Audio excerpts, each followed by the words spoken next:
Shalom saudara-saudari terkasih. Berjumpa kembali bersama saya Pastor Boni Purba dalam renungan harian kitab suci kita. Hari ini Senin 14 April dalam pekan suci.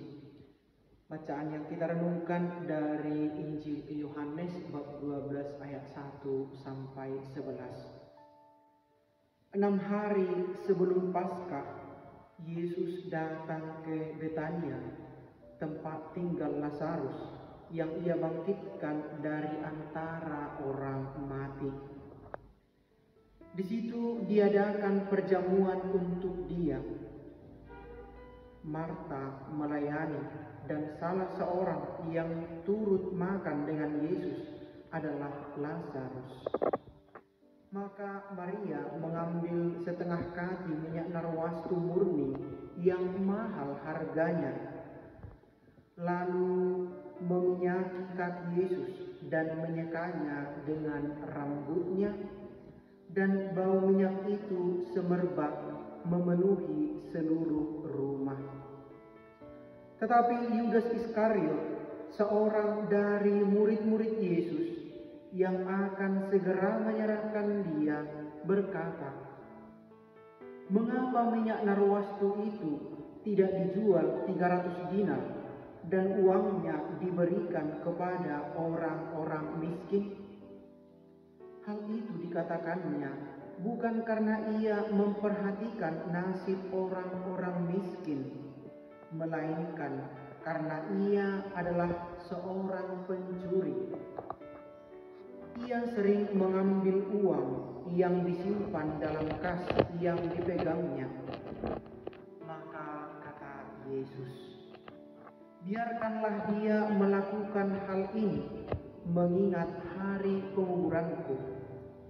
Karena orang-orang miskin selalu ada padamu, tetapi aku tidak akan selalu ada pada kamu." Banyak orang Yahudi mendengar bahwa Yesus ada di Betania. Maka mereka datang bukan hanya karena Yesus, melainkan juga untuk melihat Lazarus yang telah dibangkitkannya dari antara orang mati. Lalu imam-imam kepala bermufakat untuk membunuh Lazarus juga, sebab karena dialah banyak orang Yahudi meninggalkan mereka dan percaya kepada Yesus. Demikianlah sabda Tuhan. Saudara-saudara terkasih, menarik bila kita renungkan kisah dalam Injil hari ini, terutama tokoh-tokoh yang muncul dalam cerita kisah Injil hari ini. Yang pertama, Maria yang mengambil setengah kati minyak narwastu murni yang mahal harganya, lalu meminyaki kaki Yesus.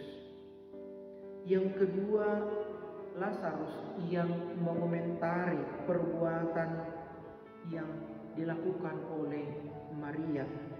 Lalu yang ketiga, ada banyak orang Yahudi ingin melihat bagaimana Lazarus yang sudah dibangkitkan oleh Yesus. Yang terakhir adalah orang-orang Yahudi, imam-imam orang Yahudi yang bermufakat untuk membunuh Lazarus juga. Saudara-saudara terkasih, perbuatan baik yang kita lakukan belum tentu semua orang dapat menerimanya seperti yang kita pikirkan. Boleh jadi hal baik yang saya pikirkan dan yang saya lakukan tidak menjadi hal baik bagi orang lain. Boleh jadi apa yang baik saya lakukan menjadi batu sandungan untuk orang lain, atau bahkan membuat orang lain menjadi cemburu atas perbuatan baikku. Tindakan Maria yang meminyaki kaki Yesus dengan minyak narwastu yang sangat mahal harganya, justru dipandang oleh Yudas Iskariot sebagai sebuah tindakan pemborosan. Hal ini karena Yudas Iskariot punya motif yang jelek. Justru kritikan Judas terhadap tindakan Maria karena dia ingin mengambil keuntungan dari hasil penjualan minyak itu, kalaulah seandainya minyak itu dijual. Menarik juga kalau kita merenungkan apa sebenarnya yang dipikirkan oleh Maria dengan meminyaki kaki Yesus. Justru dia sungguh berangkat dari niat tulus untuk meminyaki kaki Yesus, dan ini menjadi antisipasi sekaligus ingatan bahwa tidak lama lagi Yesus akan mengalami sengsara, wafat, dan dimakamkan. Lalu yang berikut, saudara terkasih, berkaitan dengan imam-imam orang Yahudi yang bermufakat untuk membunuh Lazarus. Mereka merasa terguncang dan bahkan merasa cemburu karena perbuatan baik yang dilakukan oleh Yesus.